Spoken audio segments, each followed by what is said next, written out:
Ginger Prime stands with a rallying call. Pixelate faith standing strong through it all. The frame rate may falter, but hearts won't fall. Chrono rewrites what you thought you knew at all. Late to the game, but his wisdom lands clean. Skill checks are off, that's the price of a dream. Gaming kinda brings a chaos and thrill, dropping rare loot with unshakable will. Forte holds the line, grace under the blade, faith like a fortress that never will fade. Scrag lights the fire with a storm in his breath.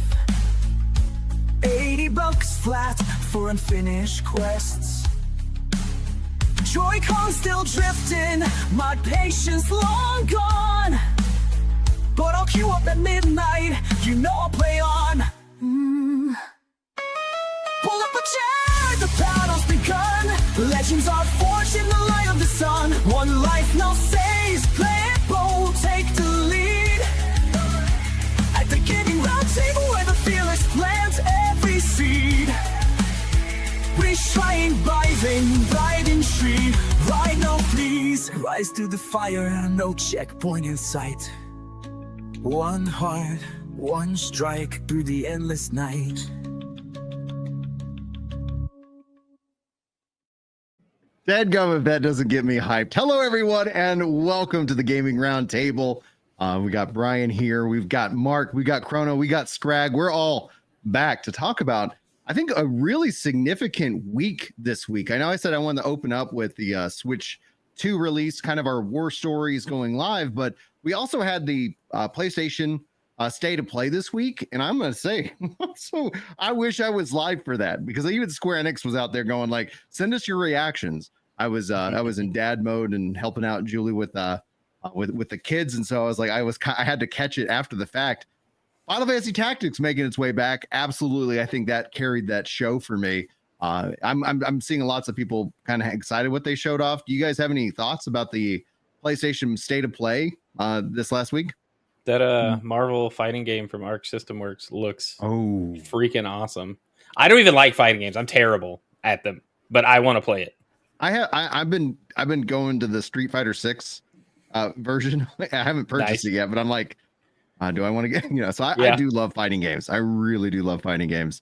I just never find the time to sit down and play in them. I'm hoping that my kids, now that they're getting a little bit older, we can start kind of like duking it out a little bit. But yeah, my kids want to it's like been pretty Smash. one-sided in Smash Brothers for us. Like like, I'm not saying I'm a great Smash player, but they suck.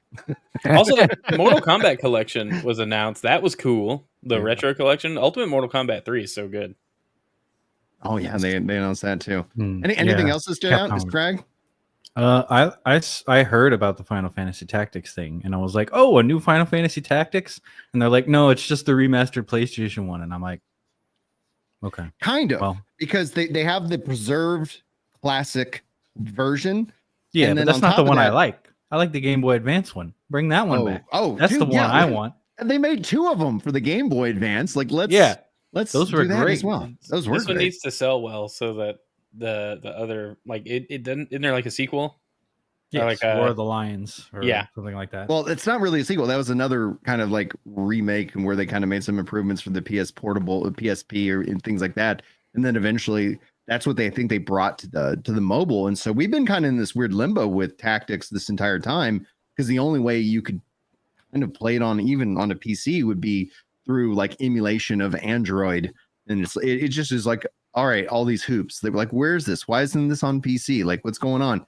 But the remake or remaster in this case, like, it looks like visually it gets a pass. It bringing in voice actors. They already announced Ben Starr from, like, I'm loving that Square Enix has got a good relationship, because he's a great voice actor. Yeah. Julie and I actually enjoyed the shows that he's been on as an actor, not just a voice actor.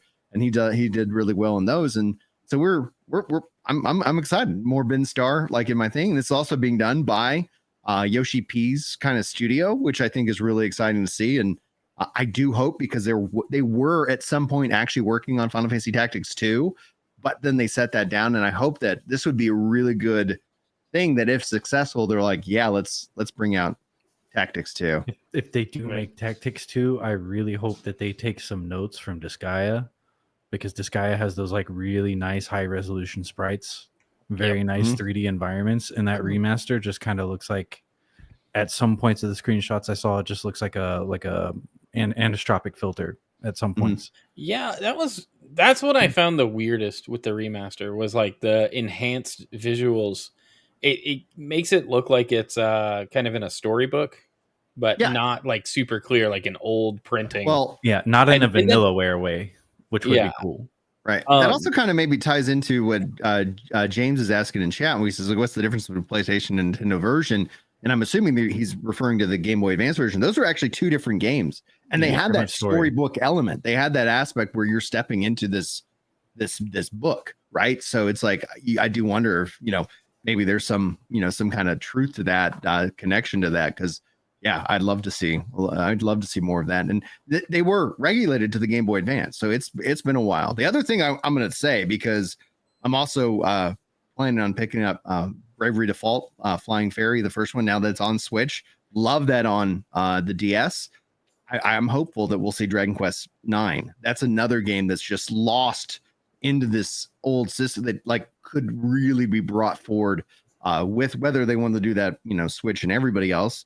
But that's something I would love to see. But before we get in, again, we're going to talk a lot about Switch on this pod. We're also seeing lots of teases for maybe Final Fantasy 9. Yeah, isn't there reports that they have a big announcement at Summer Game Fest? Square. Yeah. That's tomorrow, right? That's today. Tonight.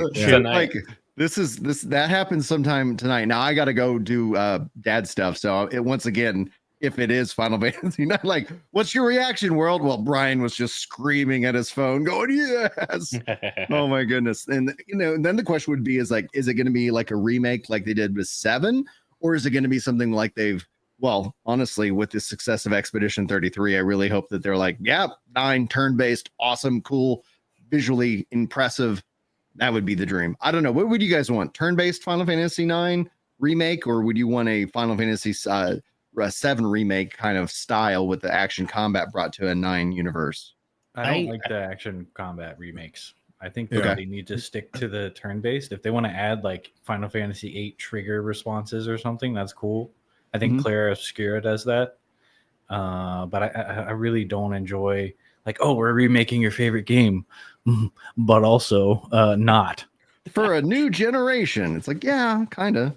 Yeah, I would think they're going to try to keep it real faithful, just because I don't think they have the bandwidth to truly reinvent it the way they did with, the Final Fantasy VII trilogy.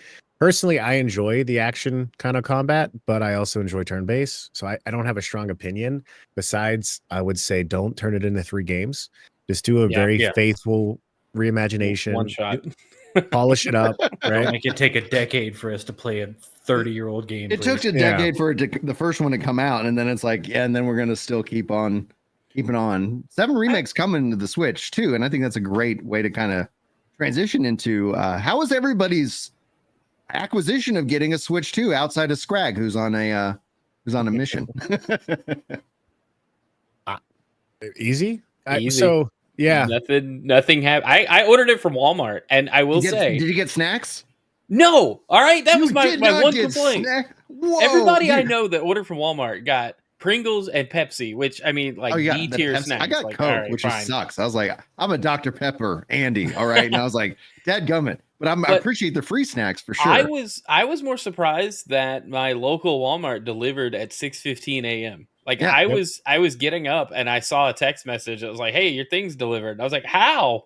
Why?" Well, Walmart does it in an interesting way, because instead of like relying on like, delivery services as a big truck, they literally do almost in a way of kind of like a gig economy of like they have a bunch of drivers. They just boom, boom, boom. And they just, because I also got mine delivered around like 6:30 in the morning. But could you imagine like like working like as a DoorDasher? Because I know a lot of people that do it around here, that you get like a thing that's like, hey, there's an opportunity at 6 a.m. Are you going to be up? Like, want to make some money? Yeah. Having like anybody go to a midnight launch? Right. I tried to. We were talking about this last night, right? Did old age get to you? Just old like, age and responsibilities. So I talked to the GameStop I had mine pre-ordered at the day before, and they said, well, if you're gonna come to do midnight order, come after 3 so you can formally check out, and then we'll do it at midnight. I was like, oh, okay. So I was in the area. I pulled up with my wife, my kid, my mom was with me at 3:00, and there's a line of like 50 people. I'm like, Yeah. what is this for? They're like, oh, this is the line to check out for midnight. Also the line to get one if you don't have a pre-order at midnight. I was like, so I have to wait in line to then wait in line again later tonight. They're like, yeah. I was just like, oh, I don't got time for that. No. So yeah, we just picked it up the next morning, and then that one went to my buddy, and then the Walmart one was at my house at 7 a.m. And I had 2 cans of Pringles and 2 Cokes because I got a Pro controller with it. I was like, oh, same. sweet. Exactly. Yeah. So I got 2 Pro Maybe controllers, bag of that's snacks what I for didn't them. do. Yeah. So I got snacks for the controllers, and I got snacks for the Switch. So I was like, yeah. I didn't get a Pro controller, so dang it, Walmart. Absolutely, I think you should. Like, I'm glad that the originals work for it, but this is a real I'm quality hearing really upgrade. good things. Really high quality, like in terms of just I love holding it. Anyway, Everybody that I know that has one has been like, get it, it's good. And I'm like, and they're like, you don't need to upgrade. And I'm like, but I want to. well, and that's a real good summary of what I like my review of the Switch too. It's like, yeah, it's a premium upgrade. Both of my Switches, so for those who don't know, died the day before release. What'd you do? It also happened to be my mom's birthday, and so I took my mom to dinner, and then afterwards she's like, let's go drive by Best Buy and see, like, is there a long line? Because if there's not, maybe we'll hang out and go for one. And then we drove every Best Buy and place was just like long lines. I was like, screw it. Like, I already have one tomorrow.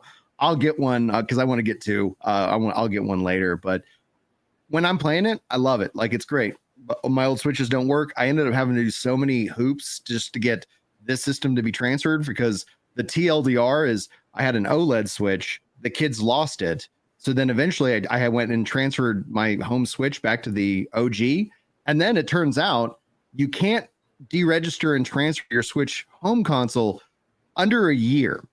And I think that kind of highlights, yeah, exactly. Like, it is so asinine that it is just quintessential Nintendo. Like, they always can find a way to be like, yeah, we're going to make this overtly complicated. Thankfully, their support Nintendo team finds a way. Nintendo finds a way. Their support team, I think, was top tier. They got me sorted, but completely unnecessary. Also, today I've been enjoying a lot of the Switch drama. A lot of people talking about it online because a lot of people aren't happy. And I think then part of that is just because it isn't I can't. People like, should I buy a Switch 2? It's like, if you want to. Like, that is the best recommendation. Yeah. But I'd like to get Scrag's, kind of thoughts on it, because you're the odd man out here. You're not picking up a Switch 2 right now. You're waiting for some kind of reason to do so, right? Right. For one, $450 is a lot to swallow, plus tax, plus controller, plus whatever else I need, case, whatnot. Secondly, I don't like Nintendo games. I already have Cyberpunk 2077 and a 3090. I'm set, bro. I mean, it would be cool to play Duskbloods, which is like the one thing right now that I'm like, maybe. Is it really worth dropping like $600 to play a spin-off from software game? I don't know. Maybe. Fantasy Life seems pretty cool, but I mean, I could just play that on my Steam Deck. So I don't know. It's I mean, I've got friends who bought it and have been texting me like, dude, it's really cool. The screen looks great. And I'm like, yeah, but it's not OLED though. Yeah, that's the one thing. It's like, it is a beautiful screen. And then Mark, last night we were playing, we fired up Game Chat. There's a few changes that I'd like to see them make, like in terms of just the ability to do like a text reply, like, hey, I'll join in a minute, or I can't play right now, because it just let me invite people. And then that was the end of it. I'm like, maybe they join, maybe they don't. I couldn't even kick Chrono because I invited him to the group. But yeah, I got the notification. Great. I was like, I can't make it go away. I can't say no. Yeah, and like it was just there, and we were playing Mario Kart. My friend is playing Breath of the Wild. Let me invite him. Mario Kart with 3 people, so I'm in the top left, and this notification, I can't see what items I've got. It didn't go away at all. Well, it eventually did, but it gotcha. Took a second. But you couldn't dismiss it, and that's I couldn't like no, sorry, hey, can't play right now.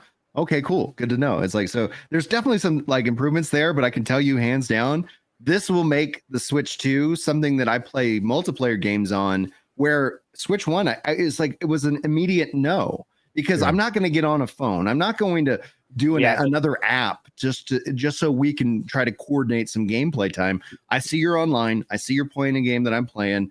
This just makes it click, jump into a party and play. And it was so nice. That phone app for the Switch One was one of the most like Nintendo things I've ever seen them do, because all of their talking points around it were delivered with such confidence. Like they fully believed that people would enjoy that. And it's like, I opened that app one time and went, no, this is stupid.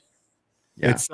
It is interesting because Nintendo doesn't like to do something until they could do it the way they want to do it. And the phone was, I think, last generation, a halfway step.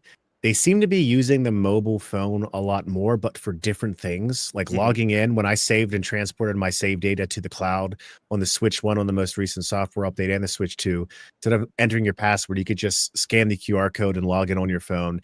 I like the phone for that. What I love about the game chat is the when I play with PlayStation with friends or whatever, I got my headphones on, I'm having a conversation. Nintendo, we all know they love and care about co-op couch play. Yeah. And I think they were like, how could we do online while bringing elements of that co-op couch play? And I have the camera now. I didn't have it last night, but some of my friends had it yesterday. And it's crazy how effective that microphone is. Chrono, you were saying if I put the dock behind me, will it pick me up? It picked my wife up from upstairs flawlessly. There's some dedicated, and the Nintendo World Tour game has a bunch of information on the audio processing and how it works. But it's actually pretty like I was sitting on the couch, like laid back, relaxing, talking at a very normal tone as if Brian was right next to me. And it picked me up fine. It felt like he was right next to me. The only thing I was like, he's like, how's it sound? I was like, it sounds great. It's not like obviously like a professional setup where we've got this, it's like for the podcast. But I was like, I don't need that. It sounds like you're in like the room. You're just kind of over there, it's just like, okay.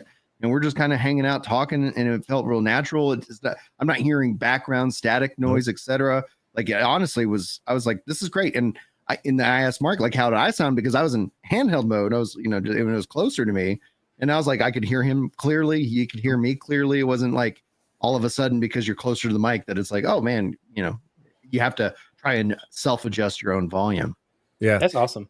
Yeah. It's really, I think that the game audio too, there's a lot of factors on other systems where it kind of adjusts, but I was impressed as well how well it adjusted for me to make sure I hear Brian and the game without having to adjust the volume at all. It just did it all automatically, as I like to say. And I'm excited about that because, like you said, Brian, there's so many games I love playing on the Switch, like Smash Brothers and Mario Kart. But by the end of it, I don't want to get in a Discord to play with friends. Some of my friends who have Mario Kart don't have a Discord. I don't want to call them up. Like, let's just play something on PlayStation instead. Exactly. And now there's something different, so it's nice. It's interesting because my kid, she's 9, and a couple of her friends that play video games together will just get on the phone, like a regular phone call. And just leave each other on. Maddie uses the tablet, right? So he'll do like a FaceTime call or something. I'm like, this is weird because I'm used to like getting a headset and like tuning the world out. But I like the idea that it's just open. Like I've intentionally invited. It's not just random people, but I've intentionally invited you guys to play, and we're all going to chat. And like, I like that approach. So I want to try it. Like these couple of stories make me want to try it out, but realistically, I'm really surprised Nintendo. If you guys remember back during the Wii days and then the beginning of the Switch, a lot of the games only had like pre-baked like chat lines, no voice chat unless you use the phone app. And Nintendo's reasoning for years has been, oh well, it's for family safety. It's for safety and security and to make sure everybody's having a good experience. And now Nintendo's like, oh, we should probably embrace some social features. They still do the friend codes. I don't know why, but they're still doing friend codes. Right. Those seem to never die. I was gonna say, like, Maddie has been kind of crushing on this boy at school, and they've been playing Minecraft together, and so they have to like get on a phone, and it takes Julie, my wife's phone, and because I'm like, I'm not having any children's phone number on my phone at all. Like, no, they cannot call or text me. No. But I'm like, now I'm like, just after that hangout with Mark last night, I was like, there's a real temptation and be like, all right, if he could get a Switch 2, you could get a Switch 2. and then all of a sudden we don't have to have a cell phone plan for y'all to be able to talk and play games because they're playing on Switch ones. Like it's literally like this is something that it's Nintendo is 20 years late to the party, but at least they did. It feels like they've done a pretty good job. But I'd like to know your guys' thoughts because will the Switch 2 sell more than the Switch 1? What's your prediction? Let's lock it in now. Yeah, we were talking about this again last night. I think when I always think of these questions, I always take a hold of the external factors that influence the current question and the scenario we're examining from before. So I think the Switch 2 will sell as good as the Switch 1 given its environment. So Switch 1, where's it at? Like 150 million now, right? We have to account for COVID. COVID, at least in North America, where it's a big consumer marketplace, people got to stay home and do something. They had more free time than ever. People that never gamed, I know personally, bought a Switch. They bought a Switch. They got money to stay home, right? We're now living in an environment where that's not happening, unless hopefully it doesn't happen again. But also the global economy is struggling, right? Inflation's tough, consumer spending's down. So all that aside, I still think it's going to be wildly successful for what Nintendo needs it to be, like 90 to 100 million, maybe more. People were looking at the first like few days of how well people were showing up. That's, it's hard to say because console launches always do well. What matters is the tail, like the launch window from now till December. What we see number wise, I think will be an indicator, especially when we get more games announced, how well it will do. But I think it's going to be very successful. I don't think it will have the same numbers though as the Switch 1. I just don't think it's realistic with where gaming's at now. Yeah, I think over time you'll see a lot more success. We also have to consider that when the Switch 1 launched, we were burnt out on the Wii U. We were very dissatisfied as hardware Nintendo consumers. The Wii U was a disappointment. It didn't sell well. Nintendo wasn't in a good spot. So that was kind of their Hail Mary. We got to come back from this. And when you look at the Switch 2, it's very much just like a solid upgrade of everything that we liked about the Switch. Yep. And so from that perspective, a lot of people probably aren't going to be in a rush. The holiday is probably going to sell really good. I have no doubt about that.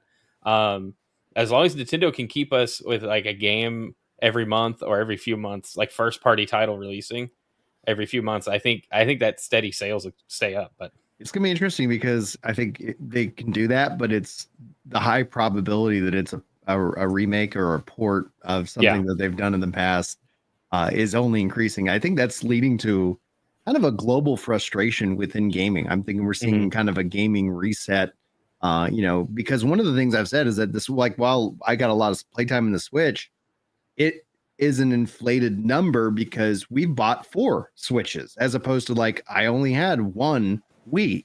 Like I didn't need multiple, but then because of the portable and handheld nature of it, we had 2 Switch Lites and we had the OG and the OLED Switches. It's like that's 4. So in terms of like household mind share, I think that's actually gone down dramatically. People have like Scrag. He's like, I've got this game already on PC. I've already have the ability to play this over here. Like what's the sales pitch? And the Switch 2 is just a premium upgrade. It isn't what the Switch was, because the Switch gave us that ability to play on, TV, playing handheld, playing, this kind of like disconnected dock. It gave you that level of flexibility. This is an upgrade. I feel like materially wise, it feels really great to hold. I'm excited. I don't regret my purchase at all, but it's going to be a harder sell because it doesn't really do anything that hasn't already been done and isn't already being done in other ways, right? Because the Switch 2 doesn't run GeForce Now. If it did, it would be the one and only handheld that I think I could possibly ever need. But my Steam Deck, my Logitech G Cloud, like these other handhelds, are going to actually offer a lot more value proposition than a mainline Nintendo game really can do, because Scrag, like I think he's our canary in the coal mine here, because he's not a big Nintendo fan of games. So outside of me, the family man who likes the Switch parental controls and how that kind of environment is set up, that's where I'm going to push my kids, because I also have that Nintendo relationship, right? But for anybody who's like kind of new and it's kind of migrated to PC, I have no way. I don't have a sales pitch for it. I'm not here to sell Switches. I get nothing for every Switch sold, but that's just, I think this is going to be something that does not actually sell as well as the Switch one, but only highlights the decline of major interest in consoles in and of themselves. I think they're just going to become a luxury product, and people are going to just kind of, adjust. It's almost like it's reflecting back to when like the early 90s home consoles, Super Nintendo and Genesis, were sold, still as toys, but very niche. They sold really well. And then you have like everybody had an Xbox 360 or a PS3. Everybody had a Wii. PS2 and then we're kind of going back down to where it's a very niche product. If you love gaming, if you love Nintendo games, you're going to buy a Switch. You're going to buy a Switch 2 for those new games.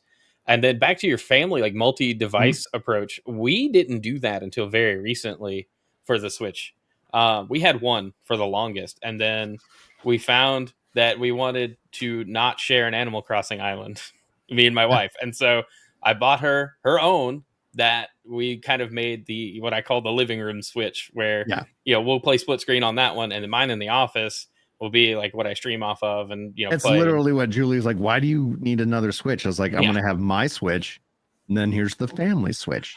And then we bought a Switch Lite because my daughter just decided to destroy my wife's Animal Crossing island as well. So it's like, okay, everybody gets their own device, and the Switch Lite's a great proposition for that.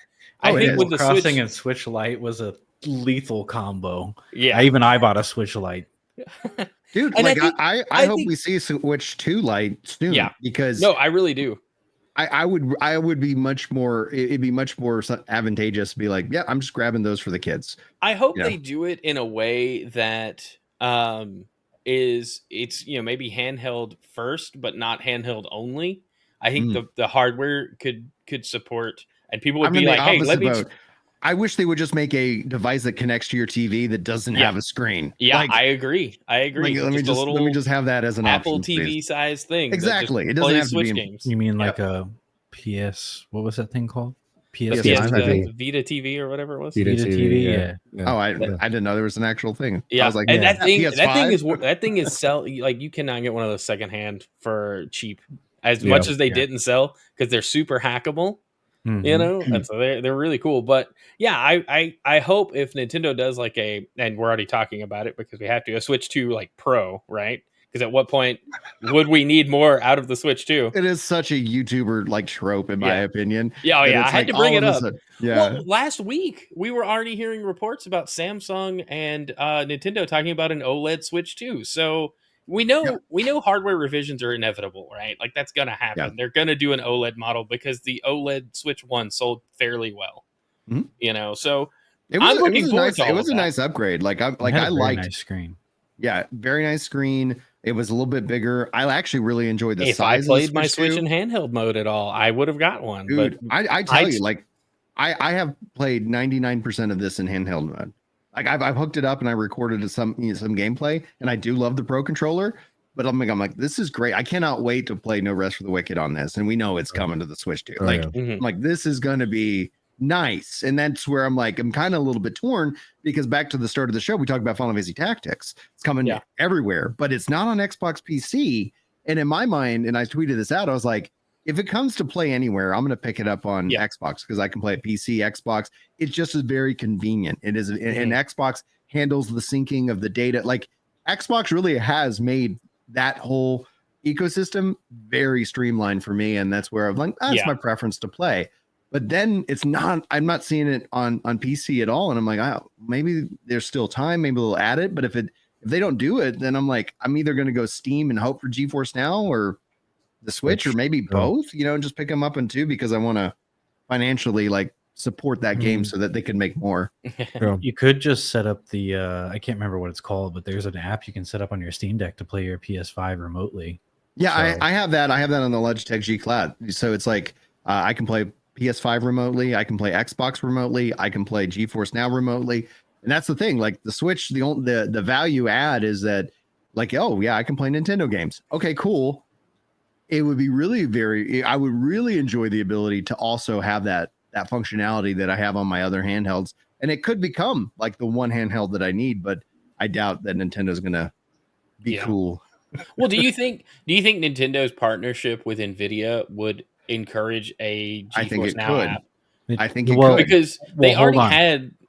Go ahead. It's all going to depend on if they get a cut of the games that you can play on GeForce Now that have subscriptions like Final Fantasy. Mm-hmm.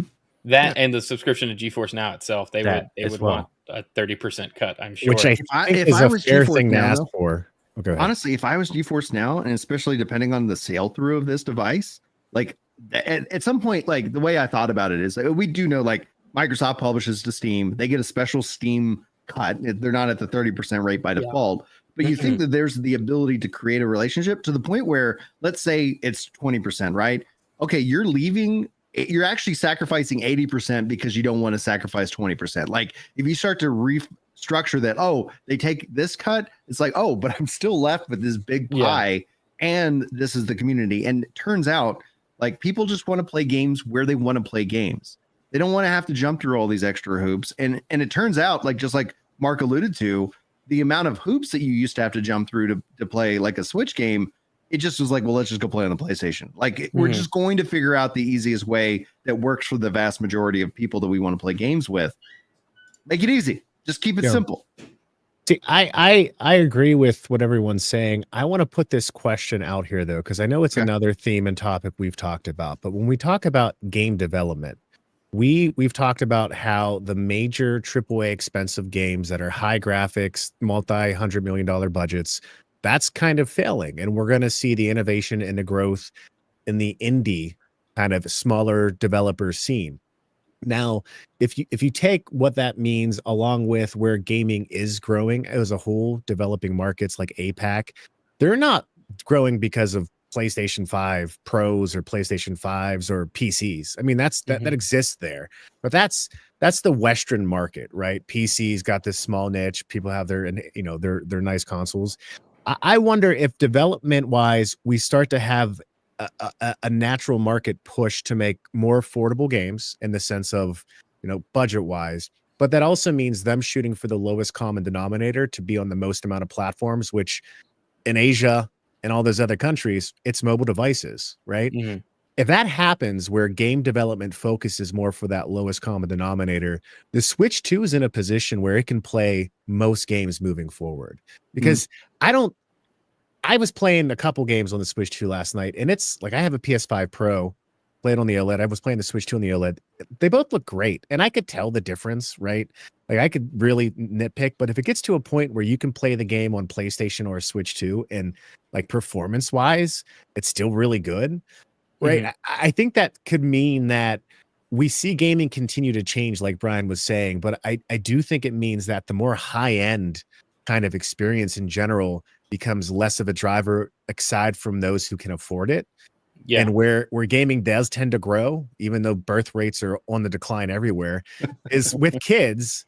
And, I'm not buying my kid, well, especially now, like a $1,000 PC, right?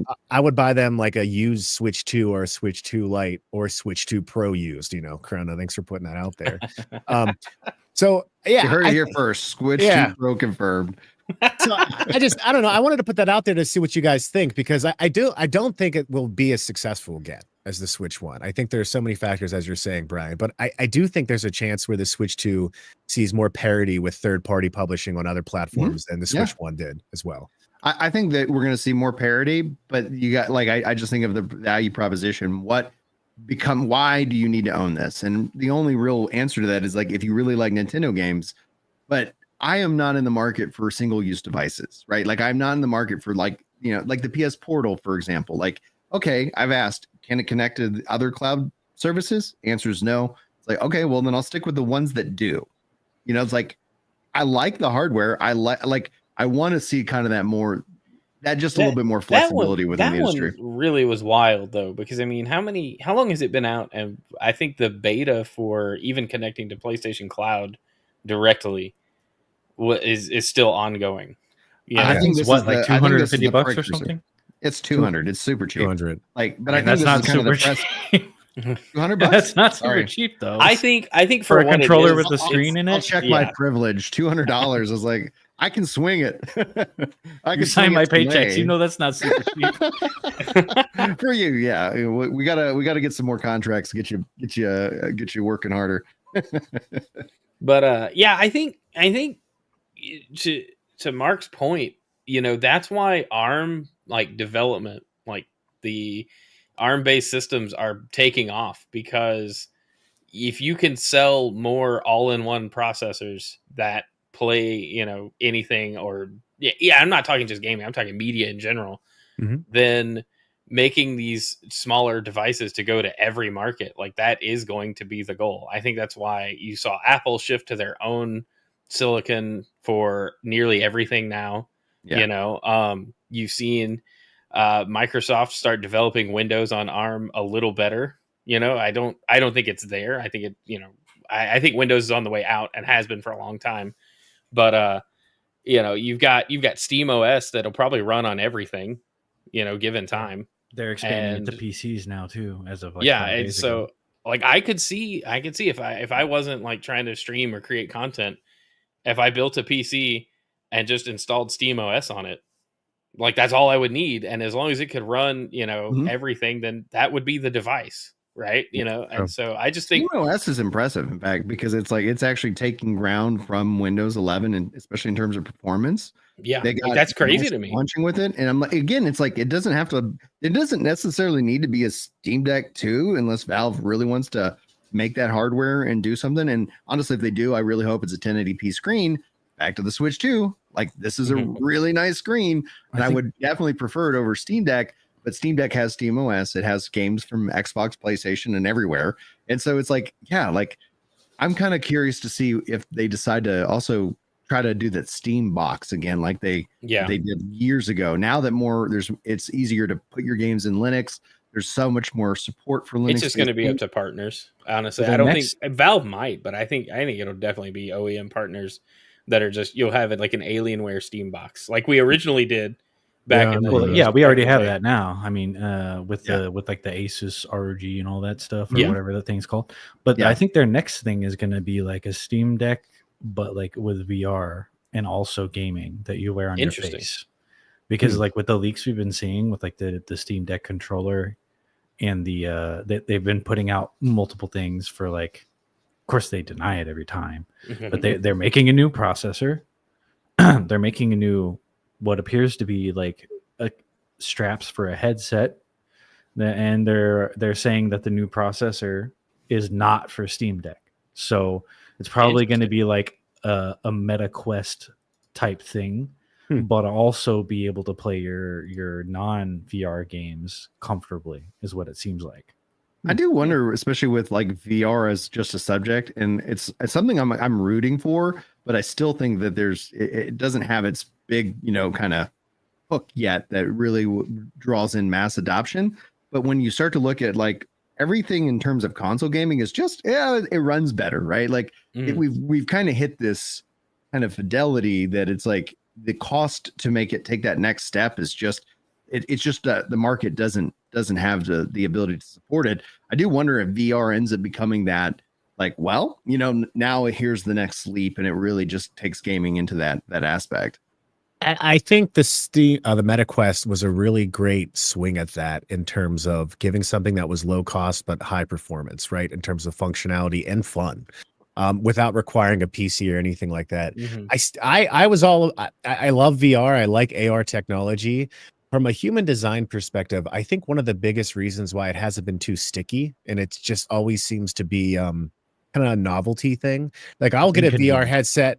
Yeah, it's the inconvenience, right? So like when we get to a point where it's like a pair of glasses, or something like that, I think that convenience is the factor that's limiting us from really pivoting from how we engage with gaming now with controllers to that VR mode of engaging. I think that would be awesome. But again, I don't know what that answer is. I Scrag, to your point, it's just that human inconvenience for us to be completely isolated from everything around us that makes it so I don't play it that long.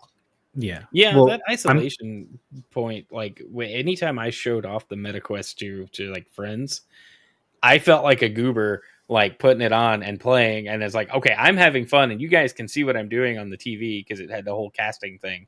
Yeah. But then somebody else goes and puts it on, and then they're having fun, and then the other people in the group are just kind of conversing and doing whatever, maybe laughing or whatever. But I didn't care for that side of VR, right? Like that whole like closing out everything around me kind of thing. And I don't know why. Maybe I'm just an old man, but like that's just I didn't enjoy that part of VR. But I definitely get the appeal if it's more convenient.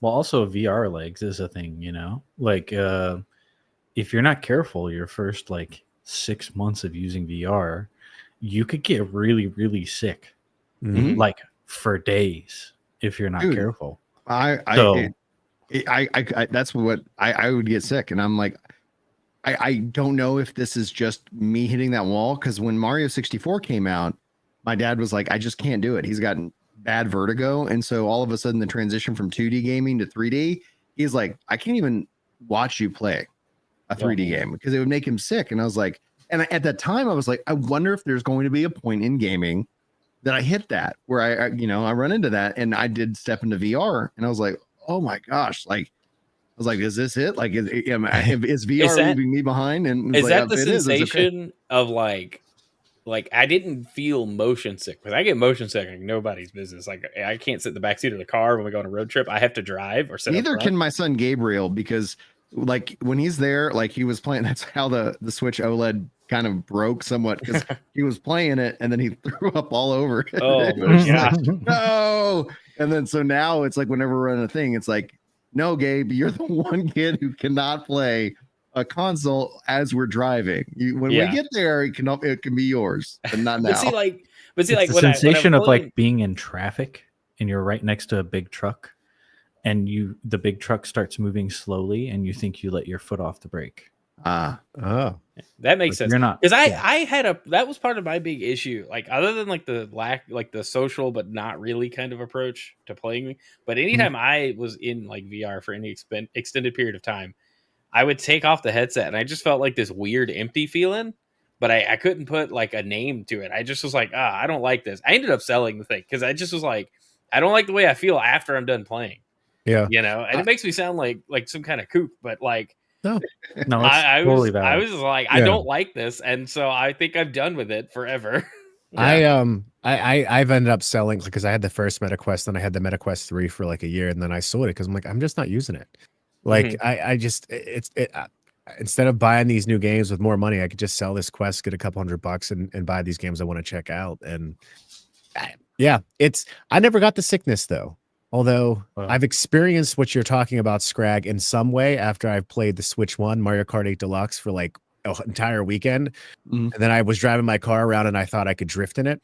And I was like, well, I better like pause for a second because I'm imagining. Yeah. Just think you can like wall ride and grind on rails and that thing. Yeah. Well, the ones that get me really bad are like Bone Lab and Bone Works because they're physics based. So, like, if you have a big weapon and you're swinging it, well, if a monster is strong enough, they can grab it and stop you from swinging it. So your arms are down here, but your VR arms are up here because the motion stopped.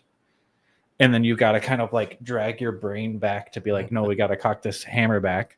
And then you'll be like moving and you'll be like climbing vertically and horizontally and stuff like you would do in like Nintendo games. And looking down, and there's like 20 feet between you and the floor, but you're standing up and your legs aren't moving, and it's just weird. Just weird. Now, before we go into a new segment that I want to highlight, which is I'm going to call viral comments, I thought about writing like a little like intro song and being like using AI to generate some kind of like, I don't know, some goofy thing to transition into it. As we wind down our conversation about the Switch 2, I think overall the launch went pretty well, with one interesting online exception, and that is being labeled as Staplegate. And GameStop tweeted it out today, says, we've addressed the unique cases of staples damaging Switch 2 screens isolated to one store. Replacements have been offered. Staplers have been confiscated. And it's doing an Office Space clip where he takes the stapler. And I was like, I felt like that was a really good response, as the best a response as you can. But for those who don't know, They were stapling the receipts to the box of the Switch 2. Where the screen is positioned on in the box, it was puncturing the screen. And so some people, dude. Yeah. I would have been yes. I'd have been heated. Yep. And okay, so I worked at GameStop a long time ago. To their credit, they don't like open up the systems like they do the new games and put, they you get your shipments in, you just stock that in the back room, and you're trying to move that stuff out on launch day. You don't want people hanging out in your store for very long. And so I get that they wouldn't have known how it was packaged. Like, it's a complete ignorance kind of thing. They just didn't know. However, you have tape. There was plenty of tape in the 2 GameStop stores I worked in. 25, we've invented this thing called tape. Like, you didn't need the mechanics of a stapler when you had rolls of Scotch tape lying around, I'm sure. It's an interesting also choice by Nintendo, because it's the most valuable piece of the Switch itself. Yeah. And it's so close to a very thin piece of cardboard. Oh, yeah, box. it's super thin. Yeah. You're like, all right, well, I hope that FedEx guys or whoever's delivering doesn't just like throw this around like, I had a little concern when I got my delivery, because when the guy left it on my front porch, it wasn't standing up. It was the screen side like down. And I didn't realize it until I started opening it. And I was like, that could have been bad, because it wasn't like taped shut. There was no like security seal on the flap or anything. It just could have. I was just gonna say, I'm pretty sure that's what Nintendo did with the OLED Switch as well, because I packed mine up recently to sell it, and it's right there at the top. So I think they've been doing this for the entire Switch generation. Pretty much. The Switch One to that, because when all of a sudden it was like, oh, staplers, interesting. That's pretty. That seems really close. Like would think there'd be a little bit. You want a little separation there, but the Switch One packaging was like a set of like shelves you pulled out of, like, it's like you had like a little organizer you were disassembling when you unpack the Switch One. So like I appreciate the like compactness of all the packaging, but yeah, it's crazy that these employees are just like, and then how hard are you stapling this thing onto the front of the box? Like, that's the other question. Make $9 an hour. It's like I'm gonna be the best GameStop employee. What if it was just one guy that did it all too? Like, dang it, Frank. Oh man, it's just about like for the people who are excited, and it's like, hey, yeah, by the way, all right, at least the GameStop is going to be replacing that, getting that fixed up, and it doesn't seem to be a huge issue. Now, I'd like to take a moment. This is a new segment we're introducing on the podcast. I'm calling right now mentally viral comments. There's been several clips of the podcast that has the YouTube has been really kind to us and shared out to a huge audience. And whenever whenever like any of my content ends up going wide, it's always you get some salt. So I thought it'd be kind of fun to highlight a few of these comments. Speaking of which, if you guys are enjoying the podcast, hit that like button, subscribe for the channel, and more. But I'm gonna open up with this. We were talking about how much we spent on the Nintendo Switch 2 and our families, and this is from Mark. Mark and I were talking about it. And we got this lovely little comment on the video. Grown men, by the way. What do you guys think? That's accurate. I mean, you're not wrong.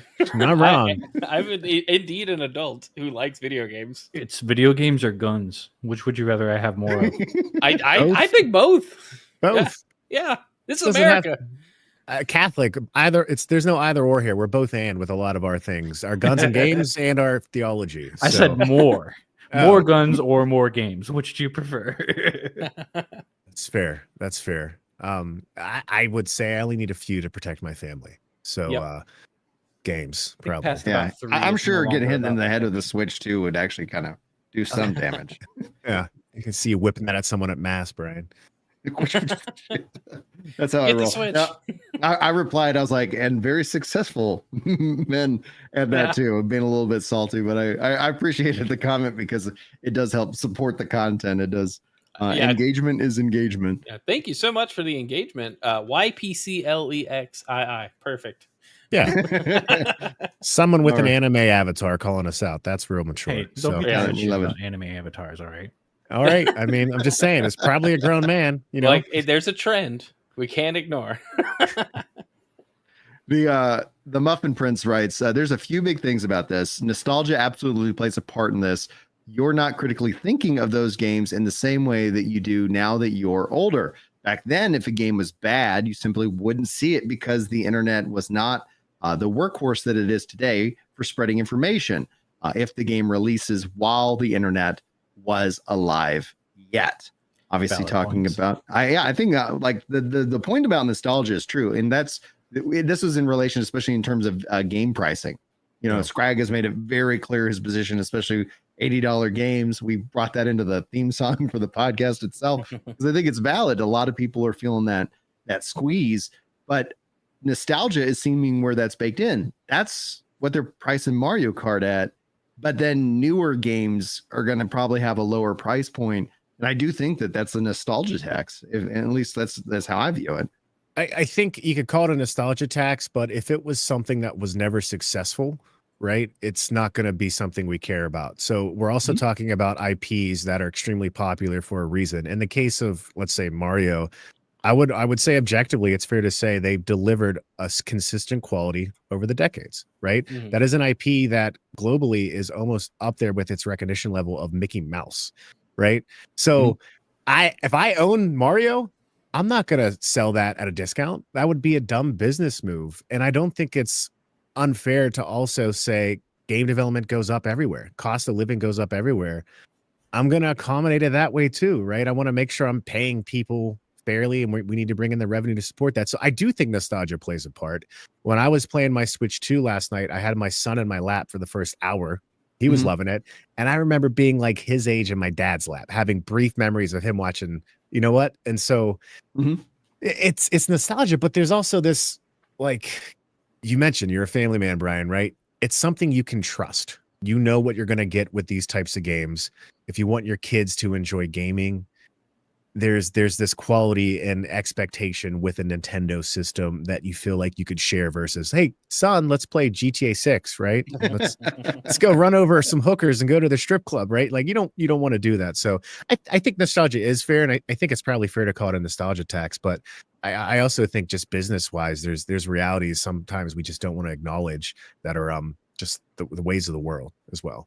Well, also too, not all companies are doing the $80 game. Like I was looking at a game that I would have possibly gotten a Switch 2 for, but it turns out it's coming out on Steam anyway. Devil Summoner Raido from Shin Megami Tensei, right? They're charging $50. Yeah. And it's a remaster of like a 20-year-old game, and it's completely rebuilt in like their new engine. $50. I think honestly that's this aspect. Like if we're gonna, like, the optimist to me goes, yeah, $50, Claire Obscure, $50. It becomes a real piece of marketing in a way where your game isn't $80 and you can sit here and be like, guys, this is $50 and look at what you get for it. And then word of mouth spreads, because I think I when I look at just the industry and when I talk to gamers, when I read the comments, like I think there's a general aspect that the price does set kind of an expectation, and lowering the price, coming in at $50, lowers that expectation and allows you to over deliver on that if if the case is right. And then I think in several examples it's not going to be a one-to-one all the time, but Claire Obscure's delivered. Like it really is. Like, this feels like a game that I would have paid $70 or $80 for, but I'm happy to play, pay $50. And I actually, even though I have Game Pass and started playing it on Game Pass, I went and purchased the game because it's really just, I think it earned that money in my opinion. But I want to point out one other thing with this comment. With back then, if a game was bad, you simply wouldn't see it. That's a lie, because in the mid to late 90s, if you had home internet access, there were lots of message boards and websites that would absolutely drag games. You can pull up old GameFAQ discussions from the Internet Archives or GameFAQs themselves and find people having discussions very similar to today, talking about sequels and new games coming out. And the discussion, it's not that it's different or that like people aren't calling out, things that suck now. It's that more people are doing it now. It's a pure like mass appeal kind of thing. and workarounds too. Like I remember like there was a bug in a game that I had on like PlayStation 1 or PlayStation 2 or PSP, something like that. And it was like a known thing. And like there was forums where like, oh, download this save file. It's like right past that point. It's fine. Yeah. Like that was the only way you could fix it. Yeah. I also think we didn't buy as many games back then. I mean, obviously we were mostly kids, so we weren't spending the money, but our parents weren't, because gaming was more expensive even back then when it comes to adjusted cost, right? Mm-hmm. Right. A game that was $50-$60 back then is close to 100 or more. We rented a lot of games though. And I could tell you for a fact, as a dumb kid, I rented games that sucked, but I re-rented them because I loved the IP they were based off of. Right. So you talk about when the internet came alive, there was a stabilization and a suppression of the cost of games. I think that was good to grow the industry, but I think we've all grown up to buy more too, as well, which is I think interesting, right? But yeah, again, nostalgia plays a factor in everything, but I don't know if that means it's bad, right? So I mean, I want to go to the Nintendo world 100% because I love Nintendo, right? Oh, dude, it's awesome. Yeah. I got to go. Go ahead. You did?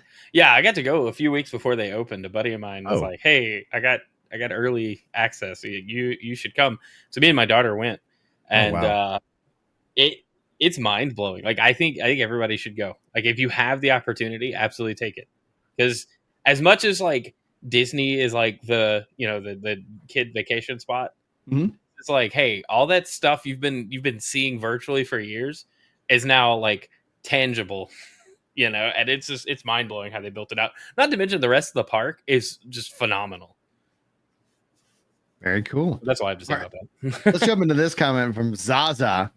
And I'm not sorry, you two are the reason why gaming is going to collapse soon. Can I get some context here? This is okay. I actually looked into this. Looked into this. There are statistics. 52% of households that bought a console in 2024 earned a minimum of $100,000 a year. So they actually do have some valid point to this. All right. It's not just totally like them being salty that they can't afford it. It is like literally a thing that's happening like globally. So, or at least nationally. So I get where they're coming from. But also it's their money, dude. Yeah. Also, we're not the ones pricing it, right? Yeah. We're not the ones saying, hey, let's make a game that costs $300 million. Yeah. And now we got to price it accordingly. And let's have a bad overhead in like 20 different locations, Ubisoft, right? And maybe restart this project every 3 years and then finally release it a decade later and, or just 100 million. Early access over the last 10 years. We stole all our content. Yeah. Well, yeah, that's a whole other thing. But yeah, I mean, I'm sensitive to those problems, but I also don't think so when it comes to talking about greed, I think greed exists in any industry, right? But I think there's a difference in talking about a company that makes something that isn't a necessity versus, let's say, a company that says, oh, I'm going to buy EpiPen and then mark it up and use my connections in the FDA that my dad is a senator and sits on the board of. This is Mylan Pharmaceutical in Pittsburgh. Yeah. It's a client of mine. Garbage person for that. Yeah. They were a client of mine. I was sitting there one day when the FBI came in. A whole other story to that I won't get into, but I thought I was in trouble. That goes back to wildly successful men, guys. We do stuff. Yeah, we do stuff. The FBI came to my client. No, but I don't know if I could say a company that makes something that isn't necessary, as long as they're not like doing like truly dark tactics to get more money out of people that shouldn't, right? Like I have a hard time getting upset at saying, oh, well, that's greedy, but I don't need that, right? There's other things I can do. The fear of missing out, I get it, but I don't know. It's hard. It's that same mentality when every time a new game is like when you're between generations and a new game is announced just for the new hardware, you get a lot of people that are like, I call it internet mad because they're not really mad. They're just pretending to be mad, but they're internet mad. And they ask stuff like, well, why isn't this coming to like the previous thing? Or, is there going to be a way to play this on the old system? And it's like, you're not genuinely asking that question. You're just mad that they made a decision to like put their game on new hardware. Yeah. Now you're going to have to buy it because you're going to want to play it. Yeah. Well, now I'm internet just like PlayStation 3 players in Final Fantasy 14. Just like them. All right, guys, we're coming to the end of the show, and I like what Mark did last week while I was out sick, talking about like kind of wrapping up shows with what we're playing. Let's start with Scrag, dude. Like, what are you playing this week? Well, I got time to play exactly one round of Elden Ring Night Ring this week. So, you still liking it? Yeah, I mean, it's very, like I said last time, it's very fast. Yeah, it's almost like a speed run, parkour, kill stuff as fast as possible. You know, I don't know. I probably won't play it a lot in the future, but I mean, it's fun for the little bit of time I get to play it now.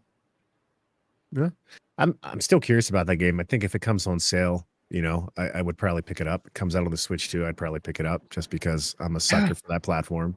Just that portability. It may not, because they don't have any cross-play. So, like, what if you buy it on PC, you have to play with PC players. Oh, interesting. A multiplayer game without crossplay is an immediate skip. Because it just doesn't make sense. Like I tweeted out also, same thing with cross progression. We know no rest for the wicked, cross progression, cross play. They've already announced that. The multiplayer patch hasn't even rolled out yet. It makes it more appealing. Like, it does. It just is like, let me just play my games where I'm at. I don't want to deal with all this like coordination, right? Right. Because it's like, like the thing I always kind of joke is like, imagine if like, hey, I made a new friend, Mark and I, we just became really good friends. Oh, you on PlayStation? I'm on Xbox. I guess we can't be friends. Like, like, oh no, screw it. Like that was a legitimate concern in 2005. It was like, it's like, I guess we can't play together. It's like, all right. It's like when people got mad that like it's the blue bubble versus green bubble argument for iPhone and iMessage versus Android. You know, it's like, oh, I'm not texting you because you don't have iMessage. Like, quit being dumb, please. It's just texting. Like that also is at the same time. It's like, well, like if that is their litmus test, do I even want you in my circle? Right. Like, all right, if that's going to be how it is, I don't know. I as an iPhone user, I actually absolutely love making fun of my friends who ruin the group chat with their green bubble. I'm just saying. Oh yeah, it's fun to discriminate on stupid first world problem things. You got a Series S? What's up with that, man? No, I've been at both ends of it too. Hey. Yeah, well, hey, you know, I'm looking out for my Android buddies. All right, my device was made with superior Asian child labor. Mark, what are you playing, dude? It's hard to follow Scrag's comment, but I will do my best. Mario Kart World Tour, I'm really loving it. I've mentioned this, but I picked up every Switch One game that was coming out physically, quote unquote, game key as well. And they're going to be arriving today. So I'm going to try to spend some time this weekend kind of going through each game as much as I can. My nephews are coming up, so we'll probably play a lot of Mario Kart. And yeah, I mean, there's also it's only digital, but a game I recommend folks checking out. This was a stellar Switch One game, but it's also it launched on the Switch One at release. And there's a sequel launching now on the Switch 2 at release called Fast Fusion. It's the closest thing you'll get to a F-Zero type game. And the Switch 1 version still looks great. Like I played the Switch 1 version a couple months ago and it still looks great. And the Switch 2 version looks fantastic too. Like these guys are wizards. So I'm going to check that out as well, but I'm looking at a video of it too. And I'm just like, oh yeah, it's like maybe $14, $19. It's cheap. It's like very affordable, very approachable. Very fast, good looking game. I love F-Zero. I'm so excited. Yeah. So that's it. I mean, Switch 2 stuff. There you go. Let's go. How about you, Chrono? What you playing? Mario Kart. Yeah, I spent literally like 8 hours streaming Mario Kart with a buddy of mine yesterday. And one thing I will say is that we had no disconnects whatsoever. Oh, dude. Like I want to play Smash now, like because it's like I set Smash down on the Switch because it was such a nightmare for playing online. And Mark was telling me the entire time, is like even Switch One games that aren't enhanced just feel like they're performing way better. I also like if you played Splatoon at all, the lobbies in Splatoon 3. Should I? It's fun. If you're playing with people, it's great. If you're playing single player, it's got a story mode and it's fun. But I think the multiplayer is really where the game shines, and they make that like very well known. But like the lobbies in Splatoon 3, like pre-game, feel very virtual. Everybody in your lobby is a hologram. You can't really interact. In Mario Kart, we're sitting in the world, the big open world together, and you could just ram each other. I was trying to push a friend of mine. He had to get up and go do something. I was trying to push him in the lava. You know, he was off screen. Yeah, I was just like, all right, this is great. And I just think, as stupid as that is, seeing that finally like come to Nintendo games, because for the longest, all of their online stuff has felt very patchwork or behind by several generations. And this feels so modern. And I think that has just been my favorite experience. I also have a stack of Switch 1 games that I'm going to be just popping in and like either getting footage of or just seeing how they run. I also played Pokemon Unite, which runs horribly on the Switch 1, and it is buttery smooth on Switch 2. It's like a whole different game. Okay, so like there was a Pokemon game that y'all recommended. So just for me, I stepped back into the Breath of the Wild. So I have this. I went ahead and got the expansion pass because I was like, all right, cool, and check that out. But Nice. so then I got the free upgrade, and so I have Breath of the Wild. Stepped back in, had absolutely no clue how to play. I was like, I have spent so long, I don't know where I'm at. I don't know what I'm doing. I don't remember what I was. Sounds like you need towards. to start a new game. Well, then I went out and said, you know what? I'm gonna just buy Tears of the Kingdom. So I went and bought Tears of the Kingdom for Switch 2. And I was like, if I was going to start a new game, I was like, I heard that's actually like the evolution of what Breath of the Wild was kind of working towards. It's just a better game overall, except for the fact that I didn't want to play it at 20 frames. So I was like, I want to play it on hardware that can actually run it and really do well. So I picked that up, and I'm probably going to step into that, which I'm looking forward to. But like, yeah, it's just like, no, cool, let's go. Like, I love that the memory on the thing. It actually has enough memory that I don't need a memory card right now. We'll see what happens with Call of Duty. I'll need one eventually, but I'm not there yet. I have mine filled up already, but that's because I had a lot of games on a 1 terabyte SD card on the Switch 1, and I uploaded all of that. Yeah, I haven't installed every game that I had on the Switch 1, but I did install a bunch of them. And so then, sitting down, I'm just gonna. I had to cancel a few things because, like, Nintendo with like, I guess not Nintendo is Epic, but with like Fortnite, there's the Switch 2 version of Fortnite. Yeah. And so instead of it just downloading that, it was trying to install the Switch 1 version. I'm like, oh, I don't want that. I want the Switch 2 version. Mm-hmm. And it treats those as like separate titles. So I'm curious to see how other like free to play games are handled. Yeah. Most of the games that have the free upgrades, besides like, well, Zelda isn't free, but it's free with the expansion pass, quote unquote. But like Mario Brothers U Deluxe, Super Mario Odyssey, you don't see anything that says enhanced for Switch 2. It's just a new version. And so I was confused about that at first, but then I popped into Pokemon Scarlet and I was like, oh no, this is updated. This game looks good. I had yet to fire it up. Oh man. Yeah. Yeah, so I'm curious about like which Pokemon, like if you need to get Legends Arceus. If that's the one we were trying to convince you to get. Isn't that like an action version of Pokemon, or like what is that? It's Legends Arceus has a lot of mechanics that are very similar to the original Pokemon game, but the main thing about it is it's kind of like what I think any fan of Pokemon always wanted out of a Pokemon game, where you basically can just run up to wild Pokemon and throw a ball at them and catch them, right? The battle system, the battle system is your battles trainers, your battle other like bosses. It exists. It's a little different than regular Pokemon games, but also it's a harder game.